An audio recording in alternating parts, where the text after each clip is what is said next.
আজ বাংলাদেশের শাহজালাল আন্তর্জাতিক বিমানবন্দরে অগ্নিকাণ্ডের ঘটনা ঘটে।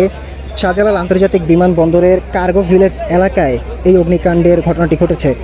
দুপুর আনুমানিক 2টা 15 থেকে দুপুর আনুমানিক 2টা 30 মধ্যে বিমানবন্দরের কার্গো ভিলেজ এলাকায় এই অগ্নিকাণ্ডের সূত্রপাত হয়।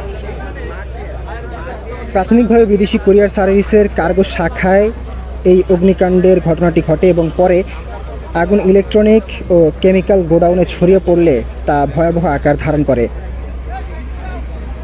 আগুন নিয়ন্ত্রণে ফায়ার সার্ভিসের 36টিরও বেশি ইউনিট কাজ করে যাচ্ছে, এখনও তারা কাজ করছে। তাদের সাথে সহযোগিতা করছে বাংলাদেশ বিমান বাহিনী, নৌবাহিনী ও বিজিবির 2 প্লাটুন বিজিবি তাদের সাথে কাজ করছে। আগুন নিয়ন্ত্রণে রিমোট কন্ট্রোল ফায়ারিং রোবট ব্যবহার করা হয়েছে। অগ্নিকাণ্ডের কারণে শাহজালাল আন্তর্জাতিক বিমানবন্দরে সব ধরনের বিমান ওঠানামা সাময়িকভাবে স্থগিত ঘোষণা করা হয়েছে।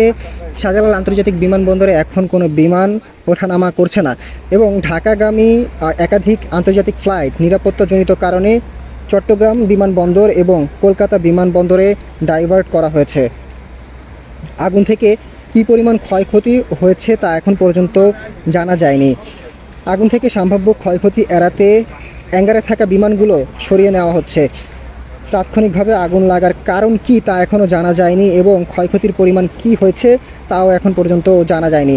তবে একটি আমদানিকারক প্রতিষ্ঠান কয়েক কোটি টাকার মালামাল পুড়ে যাওয়ার দাবি করেছেন।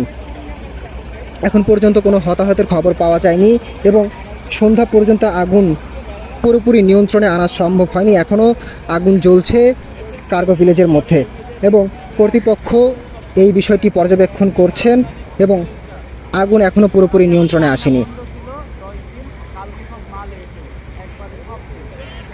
দেখতে পাচ্ছেন এখনও আগুন জ্বলছে এবং ফায়ার সার্ভিস এবং বিমান বাহিনী তারা আগুন নেভানোর জন্য সর্বাত্মক প্রচেষ্টা চালিয়ে যাচ্ছেন এবং এখানে দেখতে পাচ্ছেন উৎসুক জনতারাও রয়েছে।